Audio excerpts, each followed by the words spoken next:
আজ আমাদের মহারাষ্ট্রের দ্বিতীয় দিন, আর দ্বিতীয় দিনের দ্বিতীয় জ্যোতির্লিঙ্গ দর্শন করতে আমরা আজকে বেরিয়ে পড়েছি বাবা গ্রীষ্মেশ্বর মহাদেবের দর্শন করতে। কাল আমরা ছিলাম নাসিকে আমরা ত্র্যম্বকেশ্বর মহাদেবের দর্শন করে আমরা আজকে রাত্রি 12টার সময় এসেছি ঔরঙ্গাবাদ, অর্থাৎ সম্ভাজিনগর এখন যেটা নাম হয়েছে। তো এই সম্ভাজিনগর রাত্রি 12টায় ঢুকে আমাদের ভোরবেলা ঘুম থেকে উঠে সঙ্গে সঙ্গে রেডি হয়ে আমরা বেরিয়ে পড়ছি আমাদের বাবা জ্যোতির্লিঙ্গ দর্শনে। তো আমাদের 3টে জ্যোতির্লিঙ্গ দর্শন করার পর আমাদের তারপরে আছে খুব স্পেশাল একটা জায়গা, খুবই চেনা সবার, তো খুব স্বপ্নের জায়গা বলতে পারো। আর এই বাবা জ্যোতির্লিঙ্গ দর্শনগুলো করার পরেই সেই সারপ্রাইজটা তোমাদের সাথে শেয়ার করব। তো চলো এখন আমরা যাচ্ছি বাবা জ্যোতির্লিঙ্গ দর্শনে, গ্রীষ্মেশ্বর বাবা মহাদেবের দর্শনে। তো চলো, ভিতরে মোবাইল ক্যামেরা আছে কিনা তোমাদের সাথে জানিয়ে দিচ্ছি। তো আজ আমরা যখন এসেছি ভিতরে ভীষণই ফাঁকা, ভীষণই সুন্দরভাবে দর্শন করেছি, কিন্তু মোবাইল ক্যামেরা একদমই অ্যালাউ ছিল না, যার কারণে তোমাদের সাথে দেখাতে পারলাম না। চলো দূর থেকে তোমাদের মন্দিরটা দর্শন করাই। এটা হচ্ছে বাবা গ্রীষ্মেশ্বর বাবা মহাদেবের জ্যোতির্লিঙ্গ মন্দির, যেটা দূর থেকে তোমাদের ছবি তোলা এবং ভিডিও করা অ্যালাউ আছে।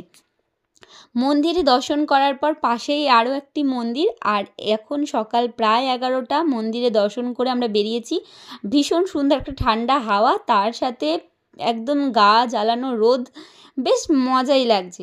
বাবার মন্দিরটা পিছন দিকে, আর এপাশে রয়েছে একটি শিব মন্দির এবং একটা গুরুদেবের মন্দির আছে। তো চলো ঘুরে দেখা যাক। মন্দিরের ভিতরে মোবাইল ক্যামেরা হয়তো অ্যালাউ নেই। তো এরপর আমরা যাব আজকে সাইট সিন করতে করতে আমাদের রাত্রিরের আজকে ট্রেন পুনের উদ্দেশ্যে, যেটা আমাদের তৃতীয় জ্যোতির্লিঙ্গ দর্শন করতে আমরা বেরোবো। এখন রয়েছি আমরা হনুমান মন্দির। এই হনুমান মন্দিরের ভীষণ সুন্দর বাইরে থেকে মন্দিরটা, যেটা তোমাদেরকে এখন দেখানো যাচ্ছে, আর মন্দিরটা এখন কাজ চলছে বাইরেটা। আর এইটি হচ্ছে বাবা হনুমানজির মন্দির দর্শন করার পর হনুমানজির মন্দিরের বাইরে রয়েছে শনি ভগবানের মন্দির, যেখানে আমরা তেল ছড়িয়ে এবং তাকে প্রণাম করে আমরা চলে এসেছিলাম আরও একটা জায়গা, সেটা হচ্ছে আগ্রার যেটাকে বলে তাজ। তো এটা তাজ না, এটা একটা কবরস্থান। তো এখানে যে ড্রাইভার দাদা বললেন যে আপনারা জ্যোতির্লিঙ্গ যখন দর্শন করেছেন ভেতরে একদমই যাবেন না, তো তাই জন্য আমাদের ভেতরে যাওয়া হয়নি এবং তোমাদের সাথে শেয়ার করতে পারলাম না। বাট বাইরে থেকে দূর থেকে আমরা দেখলাম, কারণ হচ্ছে এটা হচ্ছে আগ্রার তাজ না, এটা হচ্ছে কবরস্থানে, এটার নাম হচ্ছে তাজ। তো আমরা আজকে চলে যাব এবার স্টেশনে, এখান থেকে আমাদের গন্তব্য পুনে।